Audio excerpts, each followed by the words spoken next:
आज का यह वीडियो आपके लिए काफी ज्यादा इंपॉर्टेंट होने वाली है क्योंकि न्यू पैटर्न पे आधारित विज्ञान के एक मॉडल पेपर हम लोग सॉल्व करेंगे। जिस प्रकार से इस मॉडल पेपर में आपको प्रश्न मिलेंगे ऐसे ही प्रश्न आपको सीधे परीक्षा में देखने को मिलेगा। तो मैं आपसे रिक्वेस्ट करता हूं कि जब तक ये वीडियो समाप्त ना हो जाए तब तक आपको कहीं जाना नहीं, एकदम ठान लेनी है कि जब तक क्वेश्चन पूरे समाप्त नहीं हो जाता तब तक कहीं पर नहीं जानी है। और देखते हैं कि आप कितने प्रश्न का जवाब दे पाते हैं। इसमें आपको कुल मिलाकर के 80 प्रश्न मिलेंगे और देखते हैं कि आप 80 प्रश्न में कितने प्रश्न को सॉल्व कर पाते हैं।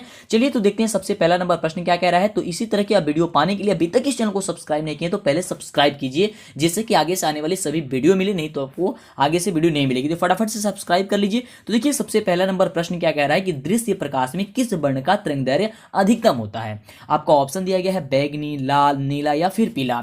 यह प्रश्न काफी इंपॉर्टेंट है और प्रश्न देखिए एक बार और पढ़ देते हैं कि दृश्य प्रकाश में किस वर्ण का तरंगदैर्घ्य अधिकतम होता है। तो लाल का होता है, यानी ऑप्शन हो जाएगा बी नंबर। तो जो बच्चे बी नंबर दे रहे हैं जवाब उनका बिल्कुल सही उत्तर है। तो आप काउंट करते जाइए कि आप कितने प्रश्न का बिल्कुल सही जवाब दे पा रहे हैं। चलिए अगला प्रश्न देखिए क्या कह रहा है कि इंद्रधनुष का बनना किस घटना पर आधारित होता है या किस परिघटना पर आधारित होता है। काफी बढ़िया क्वेश्चन है। ऑप्शन है कि प्रकाश का परावर्तन, प्रकाश का अपवर्तन, प्रकाश का वर्ण विक्षेपण या फिर इनमें से कोई नहीं। तो देखिए इंद्रधनुष का जो बनना होता है वह प्रकाश की वर्ण विक्षेपण पर आधारित होता है, यानी कि ऑप्शन आपका सी नंबर हो जाएगा। तो जो बच्चे ऑप्शन सी नंबर दे रहे थे उनका बिल्कुल करेक्ट उत्तर है। अभी तक इस वीडियो को लाइक नहीं किए तो लाइक जरूर कीजिएगा। अगला देखिए प्रश्न कह रहा है कि सामान्य मानव के लिए दूर बिंदु कितना होता है। सामान्य मानव के लिए जो दूर बिंदु होता है वह क्या होता है। आपसे परीक्षा में पूछा जाता है एक दूर बिंदु और एक निकट बिंदु। तो देखिए ऑप्शन क्या कह रहा है कि 25 सेंटीमीटर, 25 मिलीमीटर, 25 मीटर या फिर अनंत। तो देखिए जब भी आपसे दूर पूछेगा तो आपको अनंत होगा, और जब भी आपसे नजदीक पूछेगा या निकट पूछेगा तो उसमें आपको 25 सेंटीमीटर होगा। तो यहाँ पे दूर पूछ रहा था इसलिए इसका उत्तर हो जाएगा ऑप्शन डी नंबर।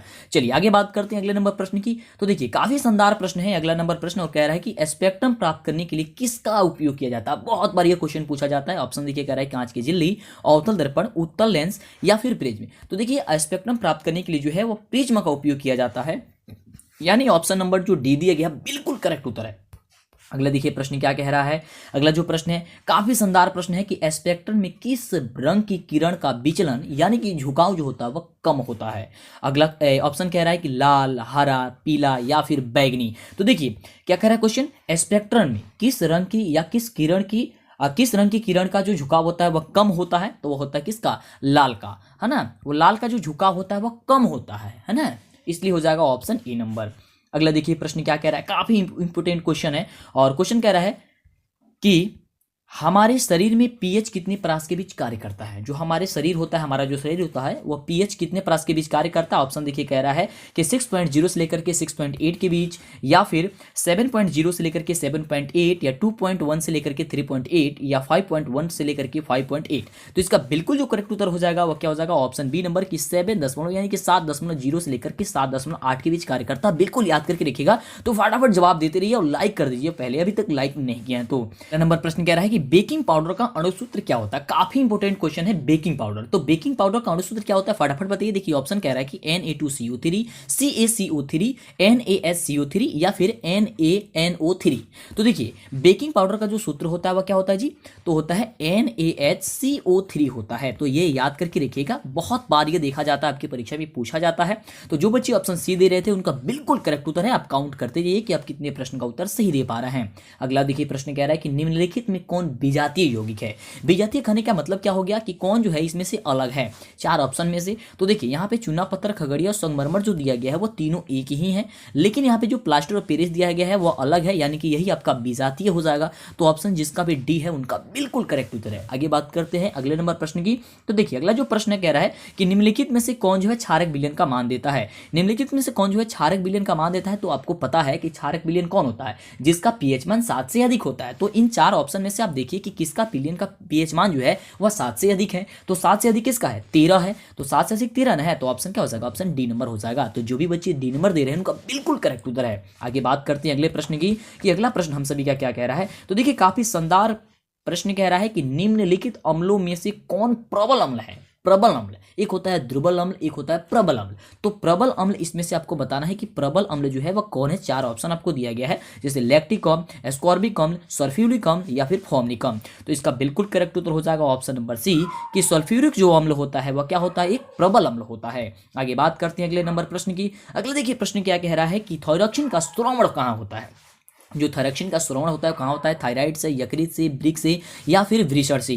थायरॉक्सिन का, तो थायरॉक्सिन का जो स्रावण होता है वो कहाँ से होता है बाबू, ऑप्शन ए हो जाएगा, थायराइड से होता है। तो जितने बच्चे का ऑप्शन ए आ रहा था वह बिल्कुल करेक्ट उत्तर है कि थायराइड से होता है। ओके चलिए, तो चैनल को सब्सक्राइब कर लीजिए जो बच्चे नहीं किए हैं, नहीं तो फिर आगे से आपको वीडियो नहीं मिल पाएगी और काफी कम समय आपके पास बचा हुआ है। अगला प्रश्न कह रहा है कि विद्युत का कौन विद्युत का सर्वोत्तम चालक होता है, इस चालक होता है यानी कि सुचालक होता है। कौन विद्युत का सर्वोत्तम सुचालक होता है, आपका ऑप्शन देखिए कह रहा है कि CU, AG, AL या फिर Fe, यानी कि ऑप्शन ए नंबर का रहा है कॉपर, सिल्वर, एल्युमिनियम या फिर आयरन। तो क्या होता है, सिल्वर होता है यानी कि Ag होता है। तो Ag क्या होता है, काफी बढ़िया जो होता है वह सुचालक होता है ना, तो इसलिए क्या हो जाएगा, Ag आपका आंसर हो जाएगा सिल्वर। आगे बात करते हैं अगला प्रश्न की। तो देखिए अगला प्रश्न कह रहा है, काफी बढ़िया प्रश्न है, और प्रश्न कह रहा है कि जल की अस्थायी कठोरता को हटाने के लिए किसका उपयोग किया जाता है। जल की अस्थायी कठोरता को दूर करने के लिए किसका उपयोग किया जाता है, बेकिंग सोडा का, धोने का सोडा का, व्यंजक चूर्ण का या फिर इनमें से कोई नहीं। किसका उपयोग किया जाता है, तो बिल्कुल इसका करेक्ट जो उत्तर हो जाएगा क्या हो जाएगा, जल की अस्थायी कठोरता को हटाने के लिए किसका प्रयोग किया जाता है बाबू, तो किया जाता है धोने का सोडा का। तो ऑप्शन हो जाएगा बी नंबर। और हाँ एक चीज, जिन भी बच्चों को अगर धोने का सोडा का बिल्कुल करेक्ट उत्तर पता होगा, मैंने अणुसूत्र यानी कि इसका सूत्र जो होता है वो क्या होता है वो हमें नीचे कमेंट करके बताएंगे, धोने का सोडा का। और ये काफी ज्यादा इंपॉर्टेंट भी होता है ना। इसका तो आंसर हो गया कि जल की अस्थायी कठोरता को हटाने के लिए किसका उपयोग किया जाता है, तो धोने का सोडा का उपयोग किया जाता है। लेकिन ये भी प्रश्न आपके परीक्षा में पूछा जाता है कि धोने का सोडा का अणुसूत्र क्या होता है, अणुसूत्र। तो अणुसूत्र क्या होता है अगर आपको पता है तो बता दीजिए, नहीं तो आपको नेक्स्ट वीडियो में हम आपको बता देंगे। अगला देखिए प्रश्न क्या कह रहा है। अगला प्रश्न काफी शानदार प्रश्न है। प्रश्न कह रहा है कि प्रकाश का वेग न्यूनतम किस में होता है, न्यूनतम। आपका ऑप्शन है निर्वात में, जल में, कांच में या फिर वायु में। तो देखिए प्रकाश का जो न्यूनतम वेग होता है वो निर्वात में होता है। किस में होता है जी, निर्वात में होता है, यानी कि ऑप्शन हो जाएगा ए नंबर। अगले नंबर प्रश्न की बात करते हैं। तो देखिए अगला प्रश्न काफी इंपोर्टेंट प्रश्न है, और प्रश्न देखिए कह रहा है कि मोटर गाड़ी के चालक के सामने लगा दर्पण क्या होता है। यहाँ पे ऑप्शन कह रहा है कि समतल दर्पण, उत्तल दर्पण, अवतल दर्पण या फिर उत्तल लेंस होता है। तो देखिए काफी बच्चे इसका जवाब जो है वो अवतल दर्पण देंगे, लेकिन इसका वास्तविक मतलब कि रियल जो है आंसर होना चाहिए वो आपका आंसर जो है आपको उत्तल दर्पण ही होना चाहिए, क्योंकि इस क्वेश्चन के बारे में हमने काफी ज्यादा रिसर्च किया, चेक किया, तो हमको तो यहाँ तक पता चली है कि इसका उत्तल जो होगा, इसका तो जो दर्पण होगा वो उत्तल दर्पण ही होगा। लेकिन फिर भी आपको अगर डाउट्स रहती है तो एक बार आप भी चेक कर लीजिएगा। लेकिन वैसे इसका आंसर आपको उत्तल दर्पण ही होना चाहिए, क्योंकि हमने भी देखा काफी ज्यादा गेस पेपर में अवतल दिया हुआ था। जब इसको हमने चेक किया तो हमको जहां तक पता चला वहां तक इसका उत्तल ही होना चाहिए। हम पहले भी आपको उत्तल ही बताए थे। आगे बात करते हैं अगले नंबर प्रश्न की। अगले देखिए प्रश्न क्या कह रहा है कि चिट्टी के डंक और नेटल के डंक में कौन सा अम्ल पाया जाता है, और ये काफी शानदार क्वेश्चन है।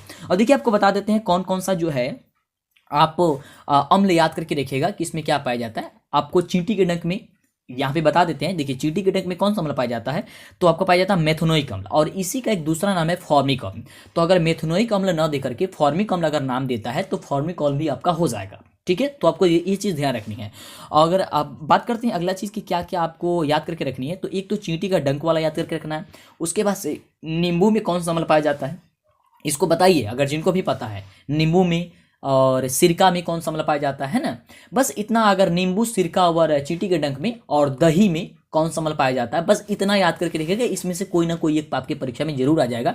तो इन सभी के बारे में जिनको पता होगा वो हम नीचे कमेंट करके जरूर बताएंगे। ठीक है, चलिए अगला देखिए क्वेश्चन क्या कह रहा है क्वेश्चन कि समतल दर्पण द्वारा बना प्रतिबिंब होता है। जो समतल दर्पण होता है उसमें बना प्रतिबिंब किस प्रकार का होता है। ऑप्शन कह रहा है कि वास्तविक होता है, काल्पनिक होता है या फिर दोनों होता है या फिर इनमें से कोई नहीं होता है। समतल दर्पण द्वारा बना प्रतिबिंब किस प्रकार का होता है, तो देखिए समतल दर्पण द्वारा जो बना प्रतिबिंब जो होता है ना वो आपका काल्पनिक होता है ना। ऑप्शन आपका बी होगा, है ना, क्या होगा, काल्पनिक होता है। काफी बच्चे इसका वास्तविक देंगे तो वास्तविक नहीं होता है, इसका ऑप्शन हो जाएगा बी नंबर, काल्पनिक होता है।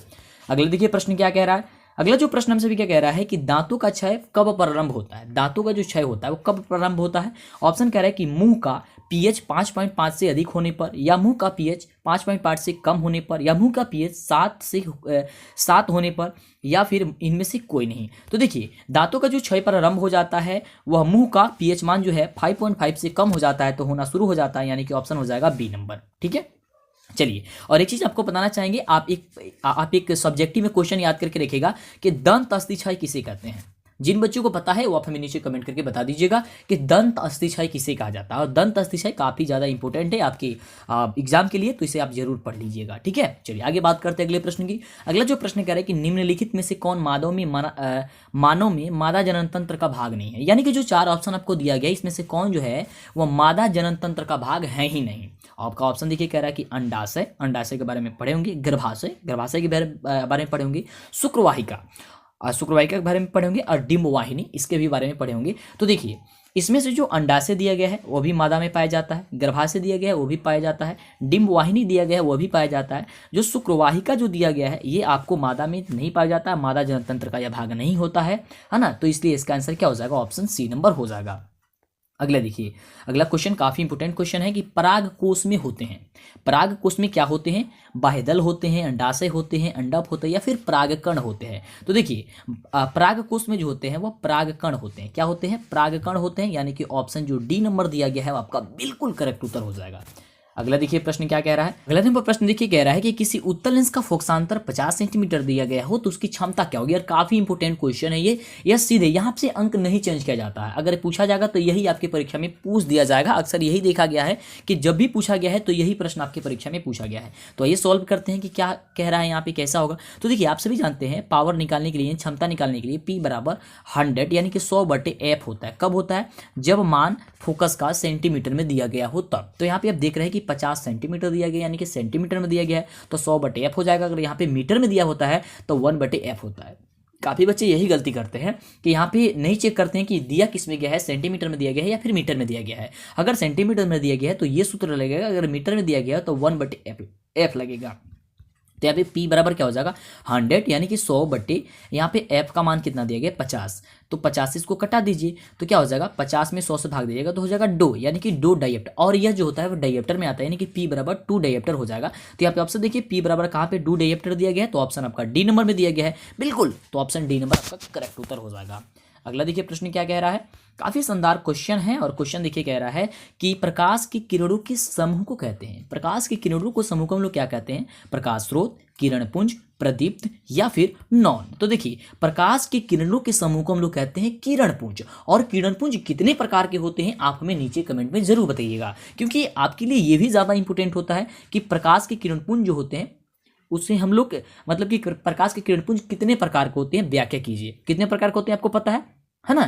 तो उसका आप लोग कौन कौन से प्रकार होता है उसके प्रकार का नाम हमें बता दीजिएगा, तो हमको पता चल जाएगा कि हाँ आपकी तैयारी बेहतर हो पा रही है ना। इसलिए बीच बीच में आपसे कुछ क्वेश्चन भी पूछ रहे हैं और इससे आपको क्या होगा कि सब्जेक्टिव याद हो जाएगा और जो आपको पता नहीं होगा आपको पता चल जाएगा कि हाँ ये भी क्वेश्चन आपकी परीक्षा में पूछा जाता है। अगला देखिए क्वेश्चन काफी इंपोर्टेंट क्वेश्चन है कि उत्तल लेंस की क्षमता होती है, ऋणात्मक होती है, धनात्मक होती है, ए और बी दोनों होती है, फिर इनमें से कोई नहीं होती है। उत्तल लेंस की क्षमता, तो देखिए उत्तल लेंस की क्षमता पूछा जाता है तो चिन्ह प्रपाटी नियम आप पढ़े होंगे, उसमें क्या बताया गया है, उसमें धनात्मक होती है ना। और सभी दूरियां कहाँ से मापी जाती है, चिन्ह प्रपाटी नियम में सभी दूरियां कहाँ से मापी जाती है। आपको 500+ क्वेश्चन जो हम आपको करा रहे हैं लगातार बिना ऑप्शन का, उसमें भी ये सारे क्वेश्चन को हम आपको बता रहे हैं। तो जो भी बच्चे 500+ क्वेश्चन की महा सीरीज इस चैनल पे चल रही है उस वीडियो को नहीं देख पा रहे हैं वह जरूर देखेंगे। 500+ क्वेश्चन आपको केवल ऑब्जेक्टिव करा रहे हैं बिना ऑप्शन का, जिससे कि आपको बेहतर तैयारी हो सके, तो वह वीडियो आप जरूर देखिएगा, है ना। चलिए तो बात करते हैं, उसमें सारी चीजें बता रहे हैं तो ये सारी चीजें आप बताते रहिए और बढ़िया से पढ़ते रहिए। समय तो काफी कम है, फिर भी इतने ही समय में काफी तैयारी हो सकती है। अगर आपके अंदर शक्ति होगी, क्षमता होगी कि हम कर सकते हैं तो जरूर आप कर सकते हैं। अगला प्रश्न कि अवतल लेंस की क्षमता क्या होती है। तो जब उत्तल लेंस की धनात्मक होती है तो अवतल लेंस की क्या हो जाएगी, ऋणात्मक हो जाएगी, यानी कि ऑप्शन क्या हो जाएगा, ए नंबर हो जाएगा, है ना। चलिए अगला क्वेश्चन देखिए काफी इंपोर्टेंट क्वेश्चन है और क्वेश्चन देखिए कह रहा है कि उत्तल लेंस को कहते हैं, उत्तल लेंस को हम लोग क्या कहते हैं। अरे ऑप्शन में क्या दिया गया है, पहले तो ऑप्शन हम लोग जाना है। तो ऑप्शन दिया गया है अभिसारी कहते हैं या फिर द्वि उत्तल लेंस कहते हैं या फिर औपसारी कहते हैं या फिर इनमें से कोई नहीं, क्या कहते हैं उत्तल लेंस को। तो उत्तल लेंस को क्या कहते हैं, उत्तल लेंस को हम लोग कहते हैं अभिसारी लेंस कहते हैं। उत्तल लेंस को क्या कहते हैं, अभिसारी लेंस कहते हैं, यानी कि ऑप्शन हो जाएगा ए नंबर, ठीक है। और अवतल लेंस को अभिसारी लेंस कहते हैं, अपसारी लेंस कहते हैं। उत्तल लेंस को क्या कहते हैं, अभिसारी, ठीक है। चलिए अगला जो क्वेश्चन कह रहा है वो कह रहा है कि अवतल लेंस को क्या कहते हैं। तो यहाँ पे अवतल लेंस को क्या कहते हैं, तो अवतल लेंस को अपसारी कहते हैं, यानी कि ऑप्शन हो जाएगा क्या चीज, सी नंबर। क्या हो जाएगा बाबू, सी नंबर हो जाएगा। अगला देखिए क्वेश्चन क्या कह रहा है, काफी शानदार क्वेश्चन है। और क्वेश्चन कह रहा है कि निम्न में से कौन सा पदार्थ लेंस बनाने के लिए प्रयुक्त नहीं किया जाता है। तो 500 प्लस ऑब्जेक्टिव क्वेश्चन में भी इस वीडियो को हमने इस क्वेश्चन को आपको बता दिए हैं। तो क्या होता है, वो मिट्टी होता है, यानी ऑप्शन हो जाएगा क्या चीज, डी नंबर। डी नंबर आपका क्या हो जाएगा, बिल्कुल करेक्ट उत्तर हो जाएगा। अगला देखिए क्वेश्चन क्या कह रहा है, अगला क्वेश्चन कह रहा है कि किसी दर्पण से हमेशा वस्तु से छोटा प्रतिबिंब बनता है। ये सारे क्वेश्चन आपको कंप्लीट हम करा दिए हैं। और देखिए क्वेश्चन आपको जो करा रहा है ना, वो आपको मॉडल पेपर में आ रहा है। तो समझिए आपके लिए काफ़ी इंपॉर्टेंट हम आपको जो भी सीरीज लेके आ रहे हैं, जो भी वीडियो आ रही है, काफ़ी इंपॉर्टेंट वीडियो बनती है और बन रही है ना। क्योंकि पिछले साल जो है काफ़ी बच्चे हमसे चैनल से पढ़ करके बहुत ही अच्छे अंक से पास हुए। और इस साल प्रयास है कि इस साल आप लोग और भी बेटर अंक से, बहुत ही बढ़िया अंक से पास होंगी और पास होंगे भी, है ना। तो कह रहा है कि किस दर्पण से हमेशा वस्तु से क्या बनता है, छोटा प्रतिबिंब बनता है। तो बनता है उत्तल से। किससे बनता है जी, उत्तल से बनता है, यानी हो जाएगा ऑप्शन क्या हो जाएगा, बी नंबर हो जाएगा। अगला देखिए प्रश्न क्या कह रहा है, हमसे देखिए काफी शानदार प्रश्न है। और प्रश्न कह रहा है कि किस दर्पण से वस्तु का बड़ा प्रतिबिंब बनता है, किससे बड़ा, तो बड़ा प्रतिबिंब बनता है अवतल दर्पण से। इसलिए तो ये भी क्वेश्चन आपको कराए हैं, इसलिए तो दाढ़ी होता है ना, उसको क्या करते हैं, उसको देखने के लिए काफ़ी इजी होता है, आसान होता है, तो हम लोग उसका उपयोग करते हैं, यानी कि हजामती दर्पण में इसका प्रयोग किया जाता है। और आप हमें बता दीजिएगा कि अवतल दर्पण का उपयोग कहाँ कहाँ किया जाता है, ये भी आपको पता होगा तो जरूर बताइएगा, नीचे कमेंट बॉक्स आपके लिए बना हुआ रहता है ना। किनको किनको पता है थोड़ा हमको पता चले। और ये क्वेश्चन काफ़ी इंपॉर्टेंट होता है कि अवतल दर्पण का उपयोग कहाँ कहाँ किया जाता है और उत्तल दर्पण का उपयोग कहाँ कहाँ किया जाता है। अगला क्वेश्चन देखिए काफ़ी शानदार प्रश्न है कि प्रकाश के परिवर्तन के नियम कितने होते हैं। तो प्रकाश के परिवर्तन के नियम कितने होते हैं, 2 नियम होते हैं। और कौन कौन होते हैं, किनको किनको पता है, आप हमें नीचे कमेंट करके बता दीजिए या लाइक करके हमें बता दीजिए कि आप लोग को हाँ इसका उत्तर पता है कि प्रकाश के परिवर्तन के 2 नियम होते हैं, कौन कौन नियम होते हैं। और एक चीज आप याद करके जरूर रखिएगा कि प्रकाश के अपवर्तन के कितने नियम होते हैं। ये भी क्वेश्चन आपके लिए काफी ज्यादा इंपॉर्टेंट होती है। चलिए अब देखिए ये सारी चीज़ें हम आपको यहीं पे बताते चले जा रहे हैं। अब ऐसा ना हो कि किसी बच्चों को बुरा लगे। देखिए हम आपके लिए कह रहे हैं कि आप लोग इतने चीज़ को आप याद कर लीजिएगा। इससे क्या होगा कि आपके पास समय कम है तो आपको पहले ही पता चल जाएगा, तो आप पढ़ लीजिएगा। अब ऐसा ना हो कि हम मॉडल पेपर करा रहे हैं तो आप ये मत कहिएगा कि सर केवल क्वेश्चन ही बताइए, दूसरे अलग से मत बताइए। हम आपको अलग से नहीं बता रहे हैं, आपकी हेल्प के लिए, आपकी मदद के लिए, आपके लिए वो सारी चीज़ें बता रहे हैं। अलग से जो भी कह रहे हैं वो आपके लिए है ना। तो इस चीज़ को, मेरी बातों को आप समझने का प्रयास करेंगे हम क्या कहना चाह रहे हैं। हम नहीं चाहते हैं कि आपका कोई भी दिक्कत हो, कोई भी ऐसा प्रश्न हो जो हम आपको नहीं बताएं, है ना। सारे क्वेश्चन हम कोशिश करते हैं बता देने की, तो जो बच्चे लगातार देखेंगे सारे वीडियो उनको दिक्कत नहीं होगा। अगला क्वेश्चन देखिए कह रहा है कि मुकुलन द्वारा अलैंगिक जनन होता है। मुकुलन द्वारा हाइड्रा में, मटर में, शैवाल में या फिर प्लाज्मोडियम में। तो देखिए मुकुलन द्वारा जो अलैंगिक जनन होता है वो किसमें होता है, हाइड्रा में होता है, यानी ऑप्शन जो हो जाएगा ई नंबर आपका क्या होगा, बिल्कुल करेक्ट उत्तर हो जाएगा। अगला देखिए क्वेश्चन क्या कह रहा है, काफी बढ़िया क्वेश्चन है। और क्वेश्चन कह रहा है कि फोटोग्राफी कैमरा का अभिदृश्य किसका बना होता है। फोटोग्राफी कैमरा का जो अभिदृश्य होता है किसका बना होता है, तो वह उत्तल लेंस का बना होता है, यानी ऑप्शन हो जाएगा क्या चीज, ए नंबर। किसका बना होता है, उत्तल लेंस का बना होता है, यानी ऑप्शन ए। अगला देखिए क्वेश्चन क्या है, आप काउंट करते जाइएगा कि आपने कितने प्रश्न का जवाब दिया है। अगला प्रश्न है कि साइड मिरर के रूप में प्रयुक्त होता है, साइड मिरर। और सबसे ज्यादा इंपॉर्टेंट क्वेश्चन है, तो किसका उपयोग होता है, उत्तल दर्पण का उपयोग होता है। और साइड मिरर में उत्तल दर्पण का उपयोग क्यों होता है, इसको भी बारे में आप जरूर पढ़ लीजिएगा, या पता होगा तो नीचे कमेंट में अगर बताना चाहें तो बता सकते हैं। अगला देखिए प्रश्न क्या कह रहा है, अगला जो प्रश्न है हम सभी का काफी इंपॉर्टेंट क्वेश्चन है। और क्वेश्चन कह रहा है कि एक अवतल दर्पण की फोकस दूरी 10 सेंटीमीटर दी गई है, तो उसकी त्रिज्या, उसकी वक्रता त्रिज्या क्या होगी। तो आप सभी जानते हैं कि f बराबर क्या होता है, r/2 होता है। क्या होता है, f बराबर r/2 होता है, यानी कि r बराबर क्या हो जाएगा, 2f हो जाएगा ना। यहाँ 1 रख देंगे और त्रिज्या को गुणा कर देंगे, तो f में 2 से करेंगे तो 2f और r में 1 से करेंगे r, तो यानी कि r बराबर 2f। तो जब r बराबर 2f होता है तो यानी कि हम लोग को r का ही वैल्यू निकालना है, वक्रता त्रिज्या को r से प्रदर्शित करते हैं, तो r बराबर क्या हो जाएगा, 2 गुणे f। f का वैल्यू कितना है 10, तो r बराबर कितना हो जाएगा 20, तो 20 सेंटीमीटर आपको आ जाएगा। और एक चीज ध्यान में रखिएगा, यहाँ पे अगर सेंटीमीटर दिया गया होगा तो सेंटीमीटर में आंसर आएगा, अगर मीटर दिया गया होगा तो मीटर में आंसर आएगा। तो क्या हो जाएगा, ऑप्शन नंबर बी हो जाएगा। अगला देखिए क्वेश्चन क्या कह रहा है, काफी इंपॉर्टेंट क्वेश्चन है, शानदार प्रश्न। देखिए क्वेश्चन है कि निर्गत किरण और अभिलंब के बीच के कोण को क्या कहते हैं। तो देखिए निर्गत किरण और अभिलंब के बीच के कोण को हम लोग परावर्तन कोण कहते हैं, है ना। अब देखिए इस क्वेश्चन में थोड़ी सी हमको डाउट बनी हुई थी, लेकिन देखिए ये क्लियर है, परावर्तन ही कोण उसे हम लोग कहते हैं, है ना। तो एक बार आपको अगर डाउट लग रही है तो एक बार चेक कर लीजिएगा, लेकिन 100% सही है कि इसका आंसर जो होगा वह परावर्तन कोण ही होगा। आप ऐसे पढ़े होंगे कि आपतित किरण और अभिलंब के बीच, तो बिल्कुल आपतित किरण की जगह यहाँ पे निर्गत किरण दे दिया गया है, तो आपका परावर्तन ही कोण होता है, तो यही आपका आंसर हो जाएगा, है ना। चलिए अगला देखिए प्रश्न कह रहा है कि सरल सूक्ष्मदर्शी में किसका उपयोग होता है। सरल सूक्ष्मदर्शी में ऑप्शन कह रहा है कि अवतल दर्पण का, उत्तल दर्पण का, या फिर अवतल लेंस का, या फिर उत्तल लेंस का। तो सरल सूक्ष्मदर्शी में जो है वह उत्तल लेंस का प्रयोग होता है, यानी कि ऑप्शन जो दिया गया है डी नंबर आपका बिल्कुल क्या होगा, करेक्ट उत्तर हो जाएगा। अगला देखिए प्रश्न क्या कह रहा है। अगला प्रश्न है कि किस लेंस के द्वारा सिर्फ काल्पनिक प्रतिबिंब ही बन सकता है। वह कौन ऐसा लेंस है जिसके द्वारा केवल काल्पनिक प्रतिबिंब बनता है। तो वह कौन सा लेंस है जी, तो अवतल लेंस हो जाएगा, यानी कि ऑप्शन हो जाएगा बी नंबर। तो 37 नंबर प्रश्न का जवाब जो भी बच्चे दे रहे हैं बी नंबर जवाब बिल्कुल सही उत्तर है।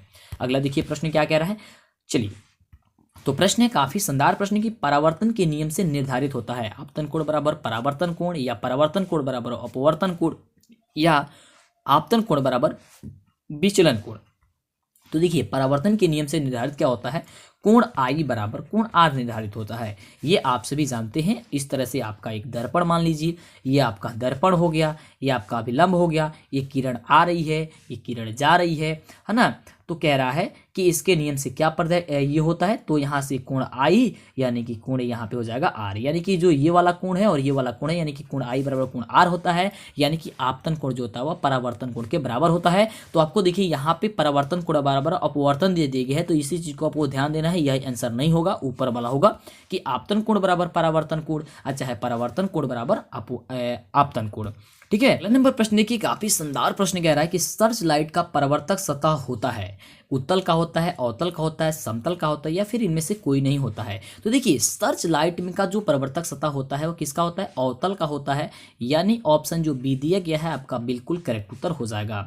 अगला देखिए क्वेश्चन काफी शानदार क्वेश्चन है, दाढ़ी बनाने में कौन सा दर्पण का उपयोग किया जाता है। अभी आपको हमने समझाया था इसके बारे में, बिल्कुल अवतल दर्पण का होता है, यानी कि ऑप्शन जो सी नंबर दिया गया आपका बिल्कुल करेक्ट उत्तर है। अगला देखिए प्रश्न क्या कह रहा है। हमने तो 40 प्रश्न कंप्लीट कर लिया, अब 40 के बाद से और 40 हम लोग करेंगे कंप्लीट। देखिए तो प्रश्न कह रहा है कि मानव नेत्र के किस भाग पर किसी वस्तु का प्रतिबिंब बनता है। मानव नेत्र के किस भाग पर, तो आपको पता है रेटिना या दृष्टिपटल। आपको बताए हैं हम कहाँ 500 प्लस क्वेश्चन के सीरीज में बताए थे बिना ऑप्शन का, बिल्कुल तो रेटिना या दृष्टिपटल हो जाएगा। अगला देखिए क्वेश्चन काफी शानदार क्वेश्चन है और क्वेश्चन कह रहा है कि तारों के टिमटिमाने की व्याख्या किस सिद्धांत पर आधारित होती है। तारों का टिमटिमाना, और देखिए ये क्वेश्चन आपसे पूछा जाता है काफी ज्यादा बार कि तारे क्यों टिमटिमाते हैं, आखिर उसका कारण क्या होता है, ये आप जरूर याद कर लीजिएगा सब्जेक्टिव के लिए। तो इसका क्या आंसर हो जाएगा, ऑप्शन ए नंबर के वायुमंडलीय और सिद्धांत पर आधारित होता है। अगला देखिए काफी इंपॉर्टेंट क्वेश्चन है, काफी शानदार प्रश्न है कि नेत्र लेंस की फोकस दूरी अधिक हो जाने से कौन सा दृष्टि दोष हो जाता है।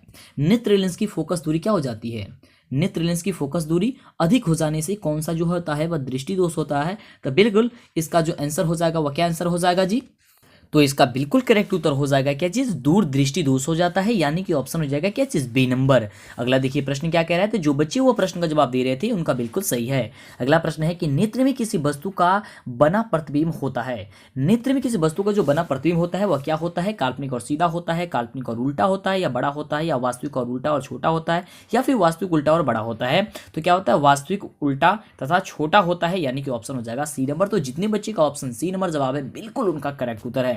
अगला देखिए प्रश्न क्या कह रहा है, तो अगला जो प्रश्न है हम सभी का काफी इंपॉर्टेंट क्वेश्चन है, बहुत ही शानदार प्रश्न है। प्रश्न कह रहा है कि जो नेत्र निकट स्थित वस्तु को स्पष्ट नहीं देख पाता है उसे उस नेत्र को क्या कहते हैं। जो निकट है उसे नहीं देख पाता है और दूर को साफ साफ देखता है, यानी कि दूर को साफ साफ देखता है तो दूरदृष्टि दोष हो गया है, यानी कि क्या हो जाएगा, ऑप्शन नंबर ए हो जाएगा, है ना। चलिए क्या हो जाएगा, ऑप्शन ए नंबर हो जाएगा। तो जितने बच्चे ए नंबर दे रहे थे बिल्कुल करेक्ट उत्तर है। अगला देखिए काफी शानदार क्वेश्चन है और क्वेश्चन कह रहा है कि श्वेत प्रकाश की किरण जब किसी प्रिज्म से होकर के गुजरती है तब जो वर्ण यानी कि सबसे अधिक जो विचलित हो जाता है, जो रंग यानी कि वर्ण जो विचलित हो जाता है वह क्या है, तो सबसे ज्यादा विचलित कौन होता है, बैगनी होता है ना। तो ऑप्शन हो जाएगा क्या चीज, सी नंबर। लाल तो विचलित होता नहीं है, सबसे ज्यादा विचलित होता है क्या चीज, ऑप्शन सी यानी कि बैगनी। अगला देखिए प्रश्न क्या कह रहा है कि अपने लेंस की फोकस दूरी बदल करके दूर या निकट वस्तु को साफ साफ देख सकने वाले गुण को हम लोग क्या कहते हैं, और ये आपकी परिभाषा भी हो जाएगी समंजन क्षमता। तो इसे आप याद कर लीजिएगा कि समंजन क्षमता किसे कहते हैं।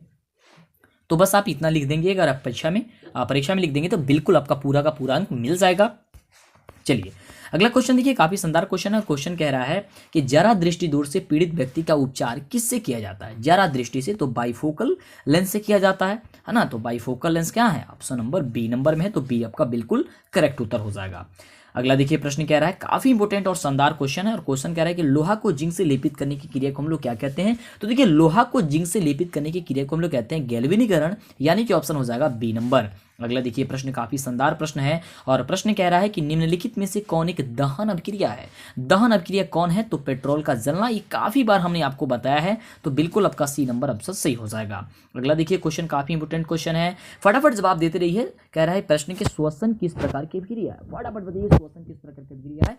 तो यह एक प्रकार की ऊष्माक्षेपी अभिक्रिया है, तो ऊष्माक्षेपी आपका आंसर हो जाएगा ऊष्माक्षेपी। और ऊष्माक्षेपी अभिक्रिया जो होता है वह क्यों, मतलब कि श्वसन को ऊष्माक्षेपी अभिक्रिया क्यों कहते हैं, ये भी आप याद करके जरूर रखिएगा। आपका पहला ही चैप्टर का एक क्वेश्चन है केमिस्ट्री का, है ना, पहले चैप्टर का यानी कि रासायनिक समीकरण जो वाला जो चैप्टर है उसी में आपको क्वेश्चन है कि श्वसन को ऊष्माक्षेपी अभिक्रिया क्यों कहते हैं, तो इसके बारे में आप पढ़ जरूर लीजिएगा। अगला क्वेश्चन है कि गाड़ी के चालक के सामने लगा दर्पण क्या होता है, तो यही क्वेश्चन एक बार और आ गया फिर से दोबारा शायद, तो यहाँ पे आंसर हो जाएगा क्या चीज, गाड़ी के सामने कौन सा दर्पण लगा होता है, उत्तल दर्पण लगा होता है, यानी कि हो जाएगा ऑप्शन क्या चीज, बी नंबर। अगला देखिए काफी शानदार क्वेश्चन है, कह रहा है कि गाड़ी के यानी कि मोटर कार के हेडलाइट में किसका प्रयोग किया जाता है। हेडलाइट में किसका प्रयोग किया जाता है, तो किया जाता है अवतल दर्पण का, यानी कि हो जाएगा ऑप्शन सी नंबर। तो जितने बच्चे का ऑप्शन सी आ रहा है उनका बिल्कुल करेक्ट उत्तर है। अगला देखिए क्वेश्चन क्या कह रहा है, काफी शानदार क्वेश्चन है, और क्वेश्चन कह रहा है कि लेंस की क्षमता का मात्रक क्या होता है। लेंस की क्षमता का मात्रक क्या होता है जी, तो डायप्टर होता है। तो डायप्टर कहाँ पे दिया गया है, तो ऑप्शन ए नंबर में दिया गया है, तो ऑप्शन ए नंबर बिल्कुल सही उत्तर है।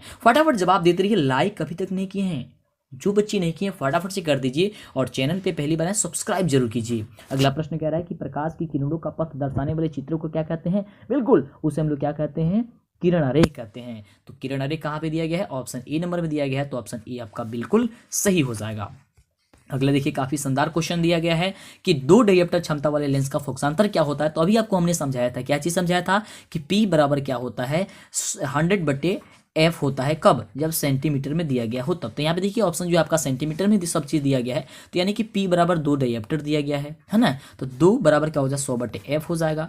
तो f से गुणा करेंगे 2 में तो 2f हो जाएगा, 2f बराबर 1 में 100 से गुणा क्या इंटीरियर गुणा कर दीजिए, 100 में 1 से करेंगे 100, और f में 2 से करेंगे 2f, तो 2f बराबर 100 हो गया, यानी कि 100 हो गया, है ना। तो f बराबर क्या हो जाएगा 100/2 हो जाएगा, तो कटिएगा तो क्या होगा 50 हो जाएगा, यानी कि 50 सेंटीमीटर हो जाएगा। तो 50 सेंटीमीटर देखिए कहाँ पे दिया गया है, ऑप्शन नंबर डी में दिया गया है, तो ऑप्शन नंबर डी आपका बिल्कुल करेक्ट हो जाएगा। अगला नंबर प्रश्न देखिए क्या कह रहा है कि एल्कीन का सामान्य सूत्र क्या होता है। काफी इंपॉर्टेंट क्वेश्चन है कि एल्कीन का सामान्य सूत्र क्या होता है। देखिए ये एल्केन, एल्कीन और एल्काइन होता है, ये तीन होता है, यह तीनों काफी ज्यादा इंपॉर्टेंट होता है। किसी न किसी साल या इसमें से तीनों में से पूछ ही दिया जाता है।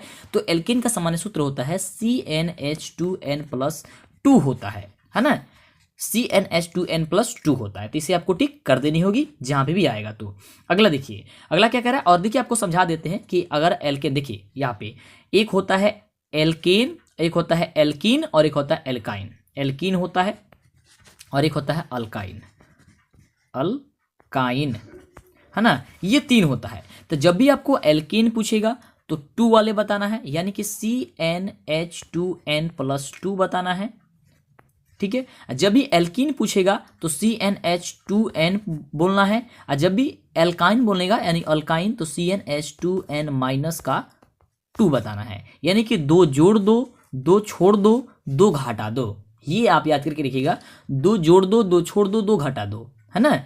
यानी कि अगर एल्कीन पूछेगा तो CnH2n में 2 जोड़ देनी है, अगर एल्कीन पूछेगा तो CnH2n में 2 को भगा देना है, हटा देना है उसको, और अगर अल्काइन पूछेगा तो CnH2n में -2 कर देना है, CnH2n आप -2 कर देना है, ठीक है। कि आपका सूत्र हो जाएगा। तो तीनों समझ में आ गया होगा।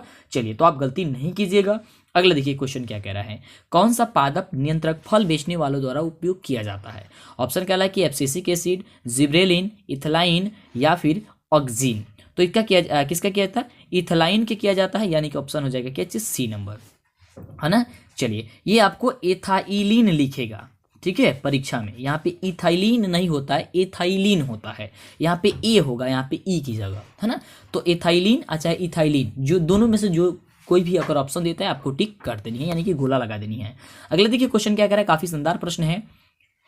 कि तांबा और जिंक की मिश्र धातु को कहते हैं, तांबा और जिंक की मिश्र धातु को क्या कहते हैं? पीतल कहते हैं, कांसा कहते हैं, टाका कहते हैं या फिर स्टील कहते हैं। तो देखिए तांबा और जिंक की मिश्र धातु को हम लोग क्या कहते हैं? पीतल कहते हैं, यानी कि ऑप्शन हो जाएगा ए नंबर। तो जो बच्चे ऑप्शन ए नंबर दे रहे हैं उनका बिल्कुल करेक्ट उत्तर है। अगला प्रश्न देखिए क्या कह रहा है। कह रहा है प्रश्न कि अम्लीय विलयन का पीएच मान क्या होता है? तो अम्लीय विलयन का जो पीएच मान होता है वह 7 से क्या होता है? कम होता है। तो 7 से कम कहाँ पे ऑप्शन दिया गया? ऑप्शन सी नंबर में दिया गया। तो ऑप्शन सी आपका सही हो जाएगा। अगला देखिए प्रश्न क्या कह रहा है। अगला जो प्रश्न है वह प्रश्न कह रहा है कि स्पष्ट दृष्टि की न्यूनतम दूरी कितनी होती है? न्यूनतम दूरी कितनी होती है जी? तो 25 सेंटीमीटर होती है। कितनी होती है? 25 सेंटीमीटर होती है। तो 25 सेंटीमीटर में आपको यहाँ पे टिक कर देनी है। किस पे कर देनी है टिक? ऑप्शन ए पे। अगला देखिए क्वेश्चन काफी शानदार क्वेश्चन है। यहाँ पे देखिए काफी बच्चे इसका उत्तर गलत दे पाएंगे।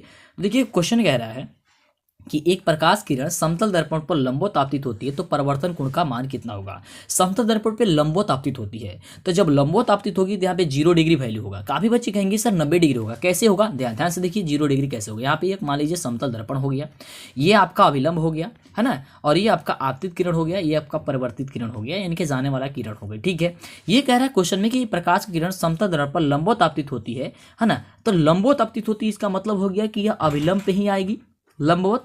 तो जब अभिलंब पे ही आएगी तो अगर जब अभिलंब पे आती है तो इसका मतलब है कि फिर वो वापस ही चली जाएगी। माने अगर आ रही है तो चली जाएगी ना उसी से, क्योंकि आपको पता है कि आपतन कोण परिवर्तन कोण तब बनते हैं। यहाँ से मान लीजिए कि आपतित किरण ये वाला आ रही है, सपोज मानिए ये वाला। 1 सेकेंड देखिए ध्यान से समझ लीजिए इसके बारे में। ये आपका दर्पण हो गया, ठीक है। चलिए ये आपका अभिलंब हो गया। अगर आपतित किरण यहाँ से आ रही है और यहाँ आपको चली जाएगी तो आपका जो होगा आपका जो क्या होगा, यहाँ पे जो होगा वो आपका आपतन कोण बनेगा और यहाँ पे आपका परावर्तन कोण बनेगा। ठीक है, लेकिन यहाँ पे जो प्रश्न कह रहा है ध्यान से समझिए, ये आपका दर्पण हो गया और यहाँ पे जो कह रहा है कि जो किरण आ रही है वो आपको लंबवत आ रही है। किस पे आ रही है? एकदम ये लंबवत आ रही है। तो लंबवत आने का मतलब हो गया कि इसी पे आ रही है। तो जब अभिलंब पे ही आएगी और तो अभिलंब से ही चली जाएगी, तो जब अभिलंब पे आएगी और चली जाएगी तो इसके बीच कोण बनेगा ही नहीं, तो इसका मतलब 0 डिग्री हो जाएगा ना। तो इसका क्या हो जाएगा? आंसर 0 डिग्री हो जाएगा। काफी जगह इसका 90 दिया गया होगा, तो 90 नहीं होगा, आपका 0 डिग्री ही होगा। ओके चलिए अगला प्रश्न देखिए क्या कह रहा है। काफी इंपोर्टेंट क्वेश्चन है और क्वेश्चन कह रहा है कि लेंस में कितने मुख्य फोकस होते हैं? तो लेंस में मुख्य फोकसों की संख्या कितनी होती है? 2 होती है। तो याद करके रखिएगा कि लेंस में 2 मुख्य फोकस होते हैं। अगला देखिए प्रश्न क्या कह रहा है कि कार्बन की संयोजकता क्या होती है? 2 होती है, 4 होती है, 6 होती है, 12 होती है। तो कार्बन की जो संयोजकता होती है वह 4 होती है। इसे आप याद करके जरूर रखिएगा कि कार्बन की संयोजकता 4 होती है। अगला जो क्वेश्चन है वह कह रहा है कि पादप अवशिष्ट संचित रहते हैं पत्तियों में, छालों में, कोशिका रिक्तियों में या फिर इन सभी में? तो देखिए पादप जो अवशिष्ट होते हैं ना ये सभी में स्थित रहते हैं, है ना। ये काफी बार आपको हमने बताया हुआ है इसी चैनल पे। अगला देखिए क्वेश्चन कह रहा है कि विकासीय दृष्टिकोण से हमारी समानता किससे मिलती है? तो देखिए आपका हो जाएगा, ऑप्शन दिया गया है चीन के विद्यार्थी से, चिंपैंजी से, मकड़ी से या फिर जीवाणु से। तो देखिए इसका बिल्कुल करेक्ट उत्तर हो जाएगा ऑप्शन ए नंबर की चीन के विद्यार्थी मिलता है। काफी बच्चे इसका आंसर जो होगा चिंपैंजी देंगे, तो चिंपैंजी नहीं होगा, आपका ऑप्शन ए होगा चीन के विद्यार्थी से होगा। किससे होगा? चीन के विद्यार्थी से होगा। हाँ इसका बिल्कुल उत्तर हो जाएगा ऑप्शन ए नंबर। ठीक है चलिए अगला प्रश्न देखिए क्या कह रहा है कि नर युग्मक तथा मादा युग्मक के संयोजन से क्या बनता है? तो देखिए नर युग्मक तथा मादा युग्मक के जो संयोग से बनता है वह जाइगोट बनता है, यानी कि ऑप्शन जो आपका ए नंबर में दिया गया है वो आपका ए नंबर बिल्कुल करेक्ट उत्तर है। अगला प्रश्न देखिए क्या कह रहा है।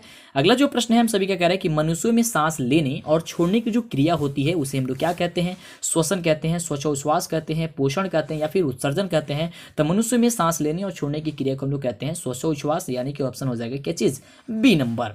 अगला देखिए क्वेश्चन काफी इंपोर्टेंट क्वेश्चन है। कह रहा है क्वेश्चन की लेंस की क्षमता का एसआई मात्रक होता क्या है? लेंस की क्षमता का एसआई मात्रक, तो देखिए लेंस की क्षमता का जो एसआई मात्रक होता है वह पर मीटर होता है, यानी कि ऑप्शन जो आपका दिया गया है वो आपका सी नंबर हो जाएगा। और जो यहाँ पे एम बना करके अब माइनस का 1 तरह की लिखा जा रहा है पावर में, तो उसको पर मीटर बोला जाता है ना। चलिए अगला क्वेश्चन देखिए क्या कह रहा है। काफी बढ़िया क्वेश्चन है कि चंद्रमा पर खड़े अंतरिक्ष यात्री को आकाश का रंग कैसा प्रतीत होता है? नीला प्रतीत होता है या फिर उजला प्रतीत होता है, लाल प्रतीत होता है या फिर काला प्रतीत होता है? तो देखिए चंद्रमा पर खड़े अंतरिक्ष यात्री को जो आकाश का रंग प्रतीत होता है वह काला प्रतीत होता है। कैसा प्रतीत होता है? काला प्रतीत होता है, यानी कि ऑप्शन हो जाएगा डी नंबर। अगला देखिए प्रश्न क्या कह रहा है। अगला प्रश्न है कि विद्युत चुंबक बनाने में प्रायः किस पदार्थ का उपयोग होता है? विद्युत चुंबक बनाने में, तो विद्युत चुंबक बनाने में आपको सभी को पता है कि नरम लोहा का प्रयोग किया जाता है, तो ऑप्शन क्या हो जाएगा? ए नंबर आपका करेक्ट हो जाएगा। अगला नंबर प्रश्न देखिए क्या कह रहा है। अगला जो प्रश्न है हम सभी का कह रहा है कि आवर्त सारणी में कितने वर्ग होते हैं। 7 वर्ग होते हैं, 9 वर्ग होते हैं, 8 वर्ग होते हैं या फिर 18 वर्ग होते हैं। तो आवर्त सारणी में जो है वो 18 वर्ग होते हैं, यानी कि ऑप्शन जो हो जाएगा वो डी नंबर आपका बिल्कुल क्या है, करेक्ट उत्तर है।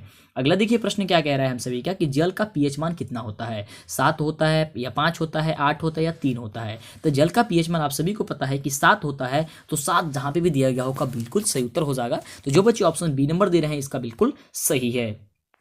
अगला देखिए काफ़ी क्वेश्चन इंपॉर्टेंट है कि किसी पदार्थ से ऑक्सीजन का निष्कासन क्या कहलाता है। किसी पदार्थ से ऑक्सीजन का निष्कासन क्या कहलाता है। ऑक्सीकरण कहलाता है, अवकरण कहलाता है, संक्षारण कहलाता है या इनमें से कोई नहीं कहलाता है। तो किसी पदार्थ से ऑक्सीजन का जो निष्कासन कहलाता है वह क्या कहलाता है बाबू, बिल्कुल तो अवकरण कहलाता है। आपका ऑप्शन हो जाएगा बी नंबर। अगला देखिए प्रश्न क्या कह रहा है, काफ़ी बढ़िया प्रश्न है और प्रश्न कह रहा है कि वन पारिस्थितिकी तंत्र में जो होते हैं हिरण वो क्या होते हैं, उत्पादक होते हैं, प्राथमिक उपभोक्ता होते हैं, द्वितीय उपभोक्ता होते हैं या फिर तृतीय उपभोक्ता होते हैं। तो वन पारिस्थितिकी तंत्र में जो हिरण होते हैं वो कौन से उपभोक्ता होते हैं, तो वह होते हैं आपको प्राथमिक उपभोक्ता होते हैं, यानी कि ऑप्शन हो जाएगा बी नंबर। तो जो बच्चे बी नंबर दे रहे हैं बिल्कुल उनका करेक्ट उत्तर है। अगला देखिए प्रश्न कह रहा है काफी इंपोर्टेंट कि इसमें से किसके द्वारा अमीबा भोजन का अंतग्रहण करता है। उत्पाद के द्वारा, परिवहन के द्वारा, भोजन रसदानी के द्वारा या फिर केंद्र के द्वारा। तो देखिए जो अमीबा होती हैं वह भोजन रसदानी के द्वारा करता है, यानी कि ऑप्शन क्या हो जाएगा, सी नंबर हो जाएगा। अगला देखिए क्वेश्चन सेकंड लास्ट क्वेश्चन है, काफी इंपोर्टेंट क्वेश्चन है कि आयोडीन की कमी से कौन सा रोग होता है बाबू। तो आयोडीन की कमी से आपको होता है घेंघा रोग। तो यानी कि घेंघा रोग आपका जो ऑप्शन डी नंबर दिया गया है आपका बिल्कुल करेक्ट उत्तर हो जाएगा। और यह रहा लास्ट क्वेश्चन, लेकिन इसके पहले अभी तक लाइक नहीं किए तो प्लीज लाइक ज़रूर कीजिएगा जिससे मेरा मनोबल बढ़े। आपके लिए ऐसे ही हम काम करते रहें, बढ़िया से आपका सपोर्ट करते रहें और आप भी हमारा सपोर्ट करते रहिए लाइक करके। और चैनल को सब्सक्राइब नहीं किए तो कर लीजिए जिससे कि आगे से आपको वीडियो मिले। और हाँ, अभी तक आप हमारा ऐप नहीं इंस्टॉल किए हैं तो फटाफट जाइए प्ले स्टोर पे और प्ले स्टोर पे आप लिखिए DLS एजुकेशन। ये DLS एजुकेशन सर्च करेंगे तो आपको मिल जाएगी ऐप, या फिर मेरा नाम सर्च कर सकते हैं मंटू सर। तो जो भी आप सर्च करेंगे आपको मिल जाएगी, तो इंस्टॉल कर लीजिए और लाइक और चैनल को सब्सक्राइब कर लीजिए। तो प्रश्न देखिए क्या कह रहा है कि कुछ जानवर जुगाली करते हैं। किस लिए जुगाली करते हैं बाबू, तो भोजन को पचाने के लिए करते हैं, यानी ऑप्शन हो जाएगा क्या चीज़, बी नंबर। क्या हो जाएगा, बी नंबर। और फिर मिलते हैं इसी तरह के मॉडल पेपर के साथ।